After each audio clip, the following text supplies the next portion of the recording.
You know, this is the one that I've been telling you about today. It's an after-hours bonus session where you're going to learn a ton.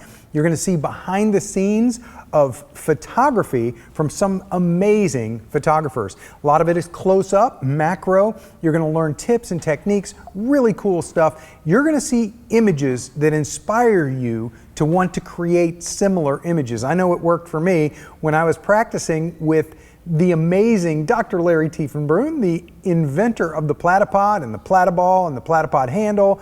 Dr. T, thank you so much for joining us.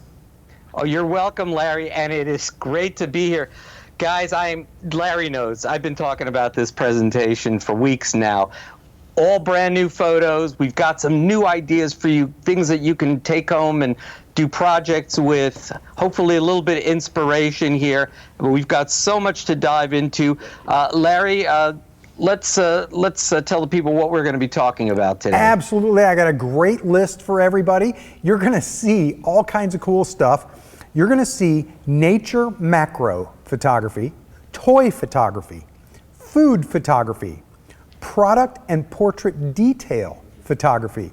And it's just a really cool way to look at portraits that's so different. There's going to be lighting information in here and some tricks I bet you've never seen, even if you've been around studio lighting for photography for a long time. You're going to see grip and composition techniques. There's a touch of inspiration with water droplets, and I would say more than a touch of inspiration, just a ton of stuff. Painterly effects, making food look really appetizing, some secrets for food photography, making more with backgrounds. Again, you're going to be I was so blown away by some of the just backgrounds in these images and how people are doing this. More interesting, as well as high-speed photography with natural light. Get your brain around that. High-speed, really high-speed photography, natural light. It's amazing what you'll see in this presentation.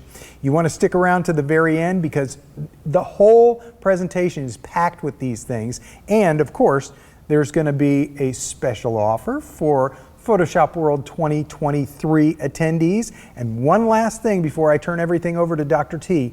As you're watching this, you're going to have questions. And in most of the training sessions, we say don't expect answers when you ask them during a class session. But in this session, ask those questions. They're going to text them to me, they're going to show up on my iPad, and I'm going to be able to ask Dr. T those questions. So we will answer your questions throughout, or really mostly during the wrap-up portion of this 1 hour, very fast-paced. So I'm done talking. Dr. T, would you please take over and show these great photographs? Absolutely. And ladies and gentlemen, I'll also suggest either be able to do a screen capture if you like, or take out your phone and just take a photo of the screen, because we're going to show you some things that you're going to want to record. It's probably going to be a week or so until this is out on replay, so you might want to have those ideas ready at hand, so just be prepared to do that. All right, we're going to move right ahead here into our presentation. And again, for those of you just joining us, welcome to the Platypod bonus session at Kelby One's Photoshop World 2023, and it's really great to be back here. Larry, you and I have done a bunch of these shows, and at each time there's something new, something exciting. Well, the topic today is Platypod close-up. And we're going to cover a bunch of close-up topics as Larry just mentioned. So let's dive right in first to some, well, we'll call this nature photography, although this could be called product as well. Here's a shot by Mike Motes, who's a Platypod Pro as well as macro photographer and instructor. And Mike just purchased this sawed-in-half chambered Nautilus shell. You can get these on Amazon or other places, and people use these as, decorative items. But I think what attracted Mike to this photo and this composition is, if you notice, the spiral in the chambered Nautilus forms an almost perfect Fibonacci spiral. And if you don't know what that is, look it up. F-I-B-O-N-A-C-C-I, Fibonacci. It's based on the Fibonacci sequence of numbers and leads itself to very, very interesting compositions. Now, Mike took this image, which you can see on the left-hand side, lit up by some LED lights here and held in place with a clamp. We'll show you in a few minutes how to do this with Platypod equipment very briefly. And guys, I'm going to make this a lot more info, a lot less commercial, because I really want to give you ideas and inspiration here. And Mike just imported this into Photoshop. You add some toning to give it this gold appearance, this golden color, and some painterly effects that can be applied, and we'll talk a little bit more about that in a few minutes. Let's get on to Mike's next picture, and I want to talk about this for a minute or two, and we will go into some equipment now for a second, because I want you to understand what you're seeing on the screen. All right. Let me go back to that and just get out my pointer. Okay. Over here is a Platypod Extreme plate. I'll show you that in a minute. Some goosenecks, some LED lights. These are the older Lytra lights. We now have LumaCube lights. Lytra is no longer available. There's a Platypod Ultra, our smaller plate here, with an elbow, and I'll show you these elbows in a second, and a clamp on it, and a gooseneck holding up a background, and this background is simply something that Mike printed out on his printer and was able to hold behind the flower. And let's just go to the final image for a second to show you what the goal is. In the left-hand part of the picture, you can see that background, which really looks like a very natural green. The lighting he's trying to achieve looks almost like sunlight, because he was able to provide directional lighting by adjusting the ratios of the two lights that he has here. So he's got on camera right the brighter light casting down these shadows from the right and downward, and the left acts as a fill for this so that the shadows don't go to black. And that's very important to get nice contrast and an overall soft, nice image. Now, let me just show you some of these pieces of equipment. So here is the Platypod Extreme. And what you want to do is when you want to assemble a Platypod Extreme with a elbow, you basically take our elbow and you can put it right in to any of, there's like 7 1/4-inch 20 holes in here that are threaded. Okay, now I've got an elbow in here, and you can then set down almost anything that you want to onto the elbow. So for example, if I want to hold a flower, I just simply take a gooseneck and a little Platypod clamp. These clamps look like this, and it can hold a flower very gently. Now this is an artificial flower, but then you can take that, and let's come up over here. And when you want to put this on the elbow, and I'll show you why I'm using both an elbow and a gooseneck, you simply rotate this red thumb screw on here, and now you're holding everything in place. Why use both of these? Well, the elbow gives you some nice gross movement. So when you want to move it around, you just loosen one thumb screw, and with that one screw, you are loosening 3 joints and 2 collars, which allow you to go to right angles over here with the little ball joint here. So this is good for grossly moving things around the scene. Then for fine movements, just nudge around the gooseneck and you can place your object just where you want it. So here we have the clamp holding up a flower. We can have an LED light on there just to be able to add light into the scene. Okay, we can also put a different type of LED light. The first one was called a cube light. We can put a Panel Pro. Now this one is 256. No, I'm sorry, it's millions of colors. Sorry, red, green, blue. And it'll give you basically any color in the spectrum that you want, as well as plain old white and in different color temperatures. But this will add soft light. Now you're going to see how we'll use these pieces of equipment in the images. You can also use the clamp to hold up background cards just like you have over here, reflector cards. I've even used them, and you'll see this in some of our later pictures here, to hold up mirrors to kick a really sharp light like this, woo, back into your image. Very, very useful tools which you can use yourself without having to have an assistant at your side. Larry, any questions on that before we move over to more images? You know, I think it might help people just to think about it as these tools allow you to have everything you would have in a big professional studio in a smaller version for those close-ups and for those macro shots and food shots and things like that. You know, there's almost like a parallel between anything you see in a true professional large studio. This is a true professional mini studio. It's a cool way to look at it. Exactly. All righty. Let's move on with our images because we still have a lot to show you. All right, here's another image from Platypod Pro, New England master photographer, and who has been called the Empress of Lighting, Bobby Lane. She's one of the world's finest instructors in lighting. Well, with all her knowledge on artificial lighting, this image is just shot with plain old natural light. And I think she just did this on her back porch, just set her camera on a Platypod and a Platypod Extreme, as well as one of our ball heads, the Platyball Ergo, right on the table, taking a picture of this beautiful Gloriosa daisy. And if the sunlight is too bright, you can hang a little diffusion paper over it if necessary, and just diffuse the light a little bit if you'd like to. All right, next image. All right, this is I'm real excited about this. This blew me away. Our friend Stuart Wood, British photographer and Platypod Pro, presents the Lestis sponsa, otherwise known as a damselfly.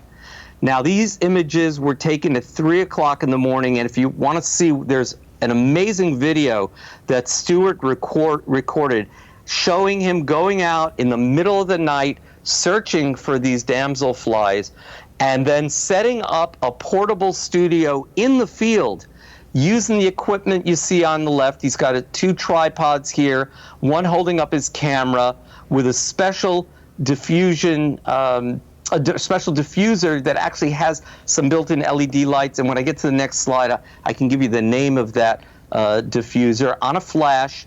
And then he's got, on top of the handle, he's got one elbow. Now, the top of the Platypod handle, which I did not show you yet, so let's freak out for a second. This is the Platypod handle, and if you notice, it has on the top 8 screw holes that you can now attach goosenecks, monitors. You can put on the elbows onto here. Several devices right up close near your camera. So here back in the image, you can see he's using this here, and he's got some devices on top of there. He also has a ball head on top of there because the handle will allow you to mount a ball head right on top. And if you want to put your camera right on top of it, all you do is take one of our Platypod disc adapters, screw that on there, and then screw this into your camera. And this gives you nice variable height over here. You can also knock this down to 3 inches. But I promised you more info, less commercial, so we're going to move on a little bit more in the presentation. So the damselfly is being held on a twig here. Now, the picture on the left is in daylight because Stuart wanted to show everybody the setup. But again, this was done in the middle of the night. Why? Because it was very cold when Stuart shot this. There was almost frost on here, which then thawed out to some dew. And when it's that cold, these flies don't move. They're either asleep or they're awake, and they just simply can't move, allowing him to take over 100 images.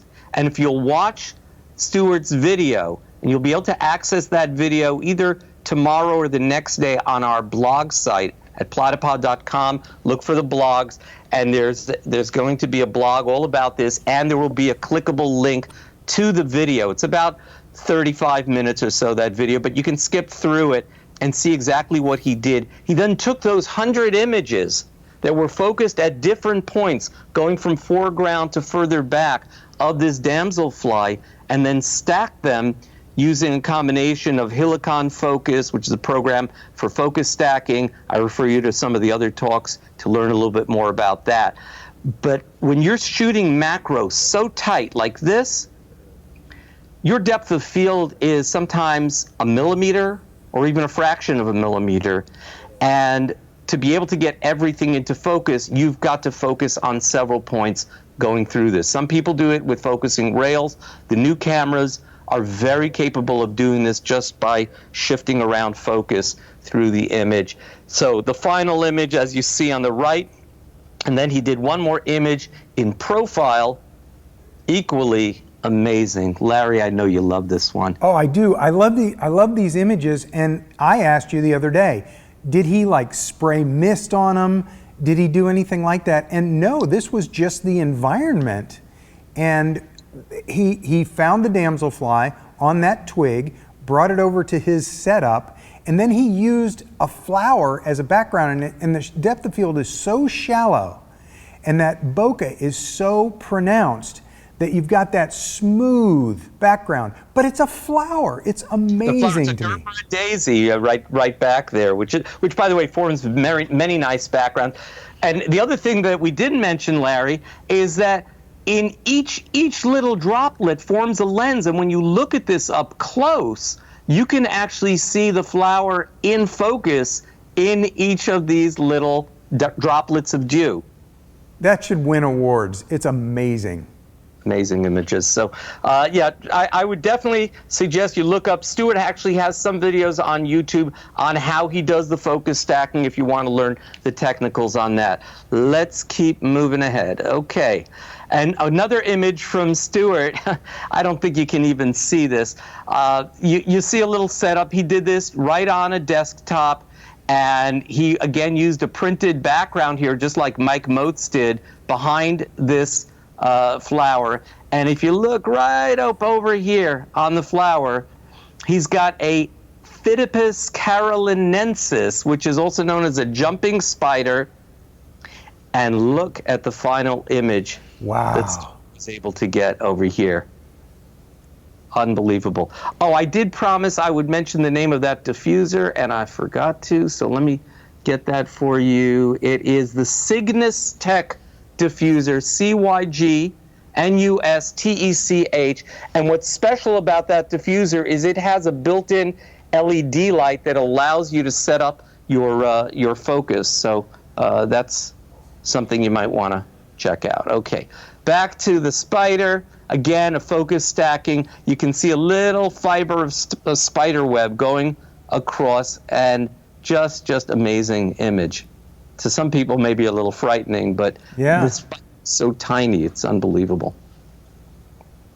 Now into toy photography, and this kind of lyrical shot here that Dave DeBearmaker did of a friendly-looking character called Groot from Guardians of the Galaxy with his finely knit holiday sweater here, just looking right into the camera, just to show you how easy it is to set this up and do this without having to drag out tripods and everything. And this was just shot out in daylight. A lot more complex setup with from Jesse Feiereisen. Jesse's also a toy photographer and Platypod Pro, and a past Photoshop World Guru Award winner. Here Jesse is shooting an image of Lego Luke Skywalker attacking an Imperial Stormtrooper in this scene from The Mandalorian. So a few interesting things. First of all, the glow on the lightsaber here and the sparks here on the Stormtrooper split open are provided by Boris Effects in Photoshop. But I want you to take note of this green lighting on the back panel over here. That's not a special effect added in. That was in the actual studio lighting. And what Jesse used was a Panel Pro RGB light to reflect to shine the light in here and get that green lighting. He also has this overall scene lit up with enormous soft boxes, which when you're shooting plastic, it's not a bad idea to have very, very broad lighting going in so that you don't get these really bright specular highlights. We'll talk a little bit about that more when we get into glass product photography. But so easy to have the entire setup here on a desktop and just being able to move everything around easily with our Platypod equipment and the wonderful Platypod ball head, which is on sale right now, but we'll get to that later. Okay. And guys, do stick around to the end of the show. There's so many surprises coming up here. Okay, this one, well, let's get into food photography now. This is from Platypod Pro, Ellis Venner. Ellis is also the technical editor for the official magazine of PPA, the Professional Photographers Association. It's called Professional Photographer Magazine. And Ellis has a wonderful website of his commercial photography and portrait photography at ellisvenner.com. The overhead lighting here is provided by a LumaCube, LumaCube Panel Pro, which you can see on the left side. So that gives this overall lighting to the front of the cup and to the table. And then if you look in the left upper hand corner here, you can see on a Platypod Ultra, you have a small LumaCube light that's lighting up the steam. Now, the left-hand picture shows an empty cup. I spoke with Ellis, and he took freshly boiling water, poured it into this cup, and immediately started shooting to get the steam coming up. I said, Ellis, the steam looks like you shot it about 3 or 4 seconds. He said, no, just a 200th of a second, well lit, and he was able to get this beautiful steam rising up from the cup. So look at this image and then say to yourself, hey, what could I do? What kind of photography can I do to make food more interesting? And let's go a little bit further. I just love food photography because there's so much you can do with it and learn from it. So here is a classic still life fruit style, reminiscent of the Impressionist painters that Rick Salmon set up. And a few things I want you to take note of here. Number one, look at the lights. Notice they're pointing upward and not right down at the subject. Because if you point them right down at this fruit platter, you're going to get very bright light in the front. You may get some harsh shadows, and the light will drift off towards the back. So what Rick is doing here is he's feathering the light so that the light goes evenly throughout the scene. And you can see the interim result, because his final result is to make this look like a painting. So now when you look at this, you have very even lighting. Yes, you've got some shadows, some soft shadows under here because of the fill light provided by the Panel Pro. And with more, some of the shadows are provided also by the cube light, which is sharper. But notice he did this image not with a fancy camera. He did this with his iPhone. And yes, you can get very nice images with an iPhone if you treat your iPhone like you would a professional camera. Now, once he got this, Rick said he wants this really to look more like a painting, imported it into Photoshop, and applied topaz impression effects using the Van Gogh effect to get this painterly look to the image. All right. This one, guys, I would suggest, and gals, please either get a screen capture, take out your phone, take a picture of this, because this is something when the winter comes or the weather's bad and you want to have a project to do, you may want to delve into something like this. And let me just break out 1 second to talk to you about 365 projects. If you're new to photography, or even if you're not, and you really want to hone your photographic skills, take a theme.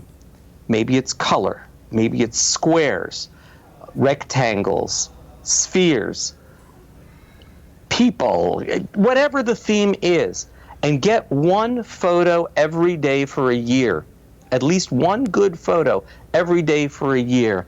That's a 365 project. You will be amazed if you push yourself and get that one photo every day, how you will grow in your photographic skills. And here's something nice if you don't have ideas, something nice to start with. So this is water droplet photography in one of its purest forms. What Platypod Pro Bob Coates did here is he basically took a sheet of glass, took some boxes, propped up the glass on the boxes. The glass has to be very, very clean. And then he just sprayed right up over here some droplets of water, or you could use water plus glycerin in a 50-50 mix, which will keep the droplets a little bit more round and keep them to survive a little bit longer too. Then you set some fruits down at the bottom with a white background or a colored background, and look what you can get. And you can play with this, and you can get all different colors and combinations with different fruits, different backgrounds, but it doesn't have to be fruit. It could be almost anything that you like or enjoy looking at. And this is just a great idea. Now let me go over the setup that he used over here. So essentially, because we're doing what's known as a copy stand setup, and Larry asked me the other day, Larry, I'm not sure if people know what a copy stand looks like. Yeah. This copy stand, it would have an arm set out here, you'd have a camera over here, you could slide it up and down and shoot down and make copies of things. Well, the Platypod Extreme and Handle system allowed you to do that just using your equipment. One thing that you'll need to purchase separately is a clamp. Some people use woodworkers clamps. I like these Pony 4-inch clamps, basically to clamp the platypod onto a table for security, because when you're really going up and over, you're putting a lot of torque here, and that will keel over. So it's a good idea to put 1 or 2 clamps onto here, and these ratchet clamps work very well. This one's made by Pony. I have others that are made by Bessie. You can get these through, like I said, either Lowe's or Home Depot. So now what can we do with this? Okay, first of all, we can take this setup. I've got my Platyball Elite on top of here, and because the Elite has 90-degree detente on either side, very easy to go ahead and place this down like this. Then you take your Platypod handle and clamp it on here, and I suggest have the jaws of the Arca clamp here. We were going to go into Arca, but I think we're going to be a little short of time. We'll try to cover that again and maybe in another talk. But I suggest put the jaws above and below when you're going sideways like this for maximum security. And now, because the handle is fully rotatable, now when I want to attach my camera here, I can just simply, I've got the handle and a platypod disc at the end here. Now I can just take this and get this right into the base of my camera. Oh, there we go. Get that in nice and tight. And now I've got the equivalent of a copy stand right over here. Okay. Anyhow, this can also be double stacked. Let me just get this off of here. We'll go back to the image here. It can be double stacked, as you see in Bob Coates' image over there, and you can get up to 21 inches of height out of this kind of a setup. So, Larry, any questions about this?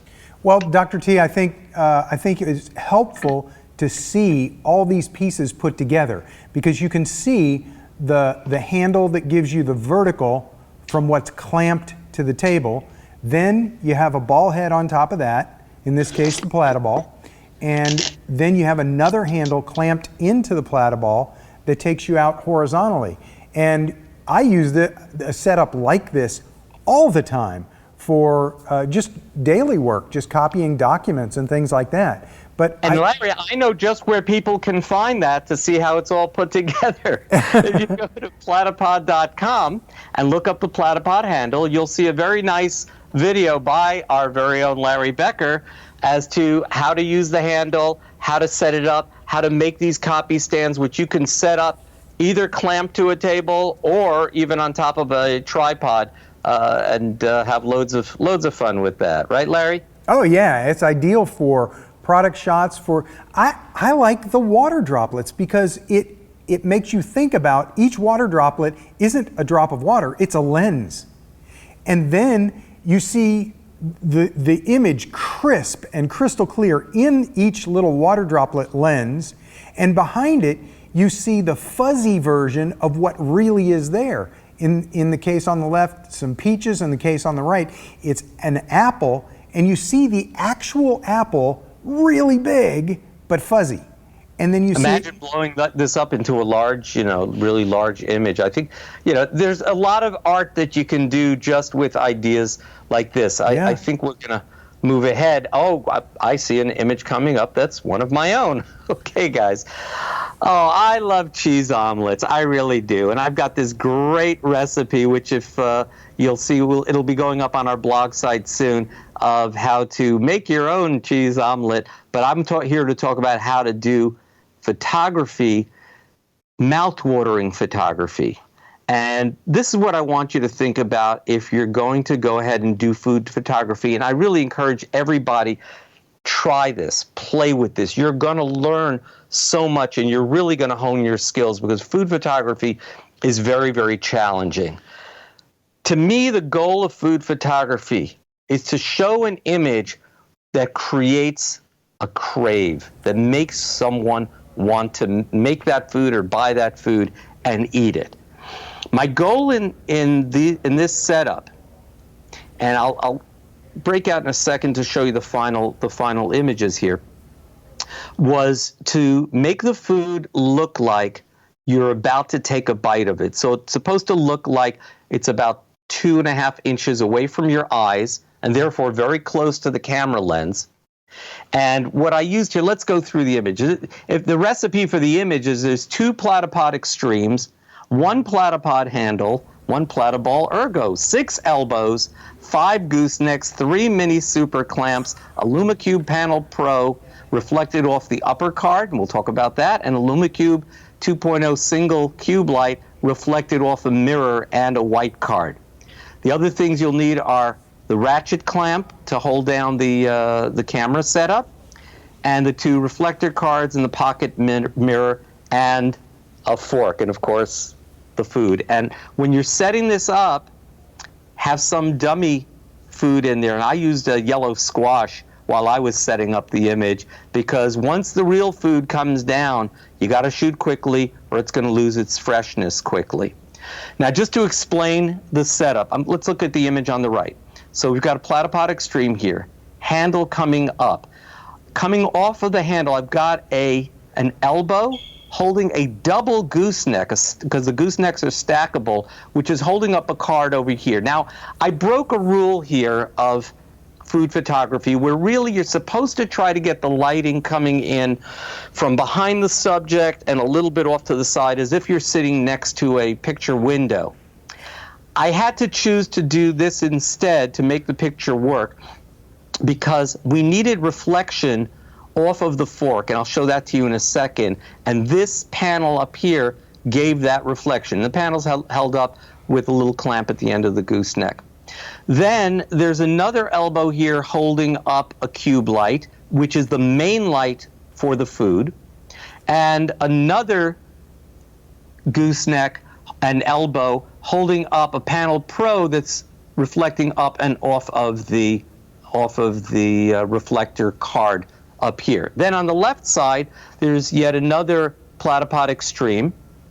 And this one has 1 elbow holding up a reflector card to bounce light back into the food. And you can see that nicely on the left-hand picture. And I've got another elbow and gooseneck holding a fork with the food right over here. And it's about 2.5 to 3 inches from the lens over here. And then a last gooseneck holding up a mirror. I'm sorry, just an elbow holding up a mirror over here. I'm sorry, you can see it better on the right-hand picture. Mirror here, because I needed to kick a little bit of light back into the food as fill light. Go to the final image. Now, ignore the left-hand image. We'll come to that in a second. The composition here is to have diagonals in the background, and nothing moves the eye around a picture better than diagonals. Very, very strong image. And if you notice, the lettuce, the romaine lettuce is lined up in a diagonal. So is the main omelet here. And then this bite of omelet, little black sesame seeds. I like to use everything but the bagel mix in my omelets, and the cheddar cheese just oozing out of here. And I don't know about you, but this picture sure makes me hungry. Now, what's on the left side?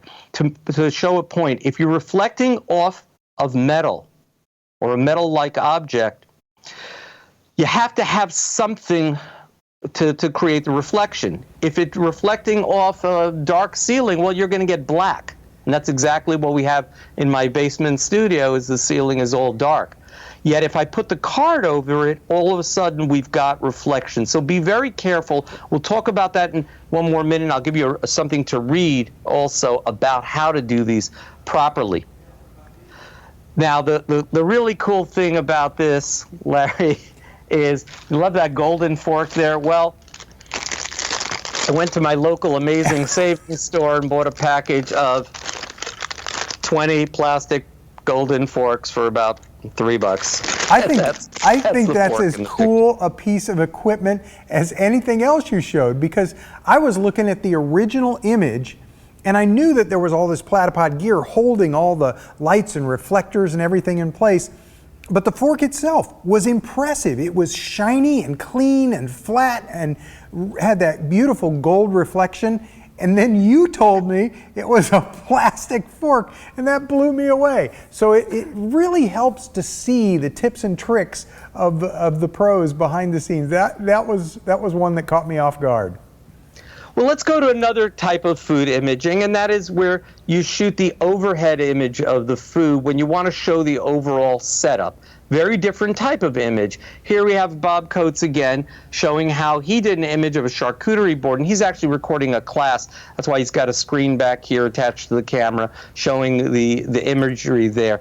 But what's really interesting here is Bob went a lot more simple than my setup. Yes, he's got the overhead copy stand and all that, but this is all lit by one panel light over here onto the food and a reflector card behind it kicking back some of the light. And here Bob really did create that imagery as if you're sitting at the table next to a window with window light on your food. And you know, I like my image. I love Bob's image because this is just so natural looking and so appealing.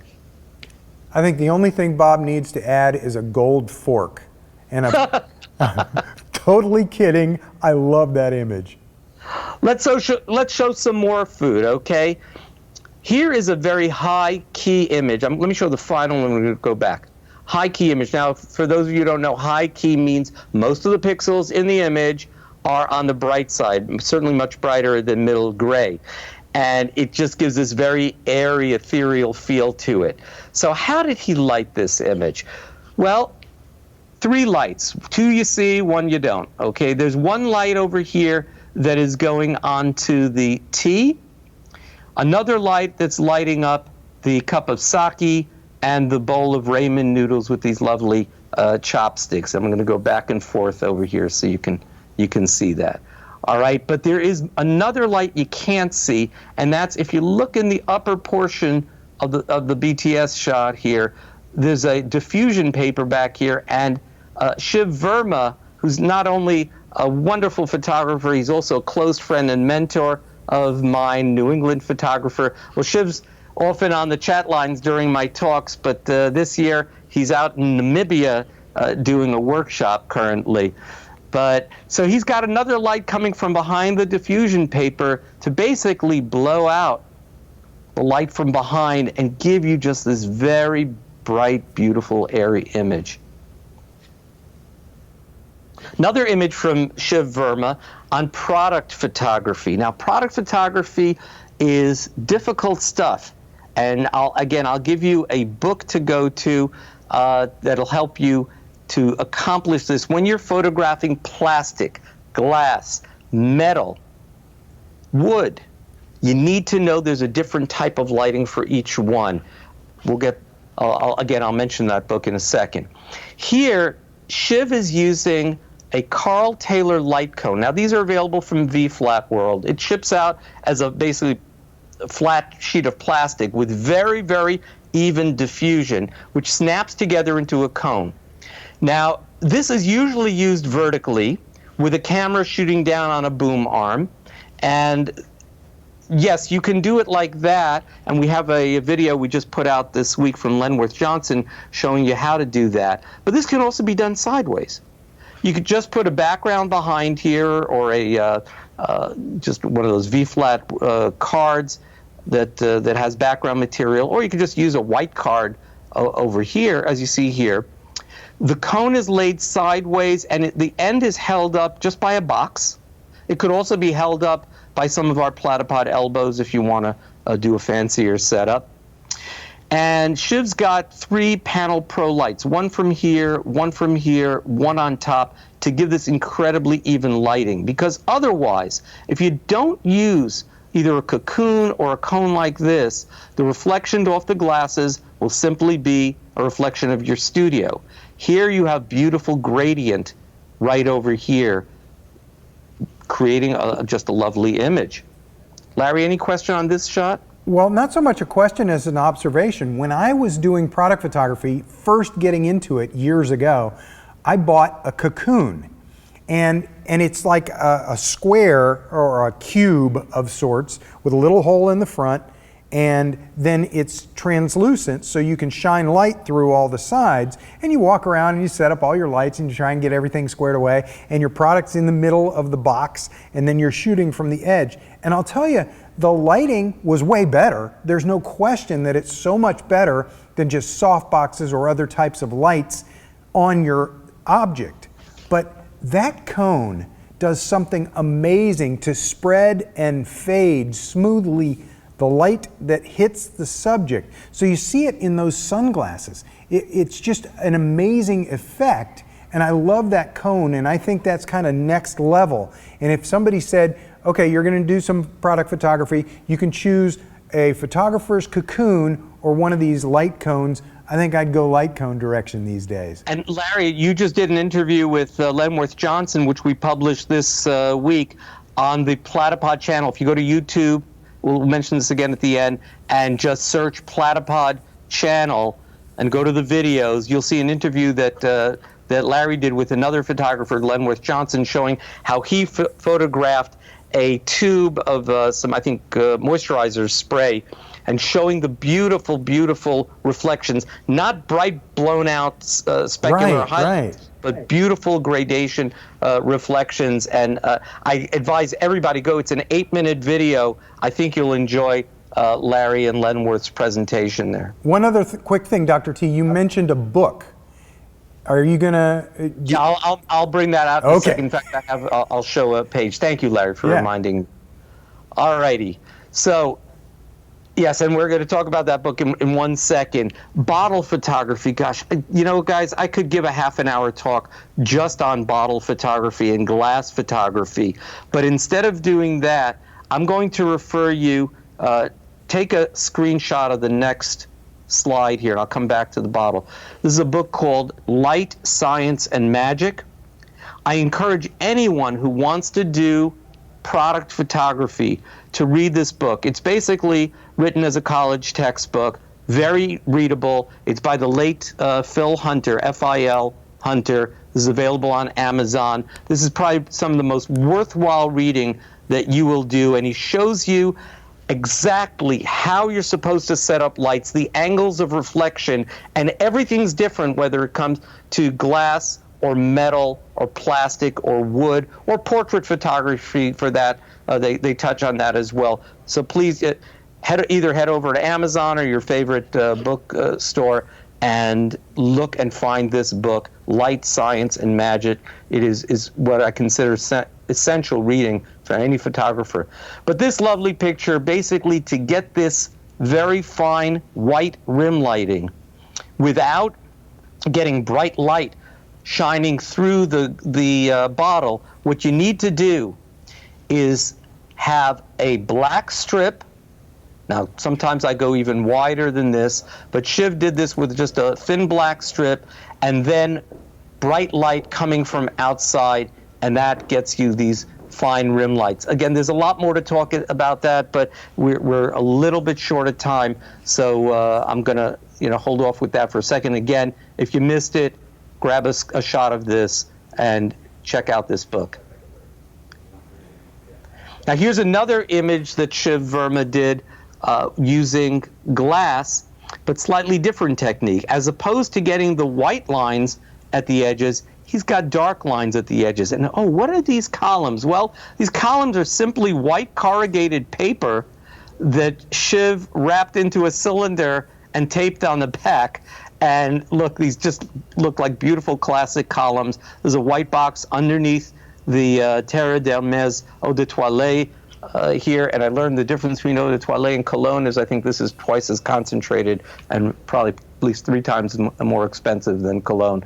But anyhow, because the back of these columns is not being lit, the front of the columns is being lit by 2 light panels. Now, when you hold these light panels close to a product, it's like holding a big softbox from 4 feet away, proportionally. So you get really nice light without any reflections back into the camera because they're coming 45 degrees away. So the light from here is bouncing off that way. The light from here is bouncing off that way, so you're not getting any glare. And that book of Light Science and Magic explains to you how to do that.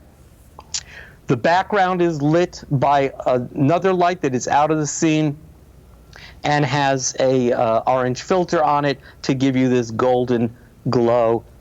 Beautiful product photography that you can make a living doing if you do shots like this. Jewelry. Here's another one from Bob Coates. So Bob's got an overhead setup. This time he just put his platypod out to a right angle and put a platypod handle out here to use as a boom arm. Yes, it's a good idea to sandbag it like Bob did over here so that you have some good counterweight on it. The rest of the setup is very interesting, and I do want to talk about this for a minute or two. So Bob's got a 2x4 hidden under here with a hole in the center and a steel rod coming all the way up. He then has above here, set onto, I guess it's a horse or a table, a sheet of foam core cut out with a square in the center, and then he took some diffusion paper or architect's tracing paper and just took some black charcoal and drew like a spiral pattern around here with the charcoal to give it some texture. There is an RGB panel under here where you can apply any color of light that you want underneath, so backlighting this diffusion paper. The steel rod is poked right through the center of the paper, and a little bit of tacky wax put on top of the diffusion rod to hold the jewelry steady. The chains are being held out to the side. You can see on the table here, there's 2 platypods, handles with goosenecks, and a little tacky wax holding up the edges of the chain. You could do this with clamps also, whatever works best for you. And you see the final image. You're catching texture from that hand-drawn charcoal, the color coming from the LED light underneath. This is being held perfectly steady so that the camera can get a really nice image of this jewelry. And this isn't the only way to shoot. You can do rings with exactly the same setup. And if you look at the difference between the left upper image, the right lower image, here there is a wider aperture with a lower depth of field, so the front of the ring is in focus, the back of the ring's out of focus, and the background's very out of focus. So you have nice bokeh on the back of the image here. Whereas this one has a smaller aperture, greater depth of field. You can see the front and the back of the ring somewhat in focus, and a little bit more texture. You can play with these things, and you can do what you like to get the image that you want. Larry, now everybody prepared to be blown away by something? I'm ready. This is one of those things I was hinting at all day. Okay, high-speed photography in natural light. And now before I show you this, in the past, when you wanted to do high-speed photography, you needed a sound trigger. So people would do images of bullets shooting out of guns and light bulbs exploding, balloons exploding. Yeah, I did lightning. But you needed a high-speed strobe to get that image, and you needed also a sound trigger to get that. Well, here's a technique where you need none of that, done in broad daylight. Hang on one second here, and there we go. And here's next images. Okay, this is not the final yet. So back with Ellis Venner. Ellis went out to a golf site, got one of the pros there to set this up, and set his camera with a 105 millimeter macro lens focused right on the tee.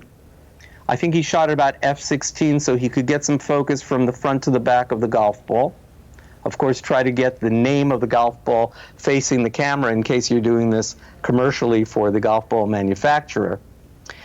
And then he set up in the background a mirror right here, just leaning on a platypod handle. You could have leaned this on a rock, but hey, this is a platypod show, so we're going to take the handle. And the mirror is reflecting sunlight right back into the golf tee. So he was able to get extremely bright light because Ellis wanted to shoot at 1/16,000th of a second. That's faster than many strobes can shoot. 1/16,000th of a second. One of the only lights you can do outdoors, which without spending thousands of dollars, is the sun. So you reflect the sun back into the image, and then he set his Nikon Z8 camera to shoot at 120 frames per second. Now, doing it that fast, it'll cut you down from full frame into a cropped frame image, but still, if you want to see just how this was done, here's a little video. And there you go. And he's shooting about 3 seconds worth of this so that somewhere he will capture the image that he wanted, which is this.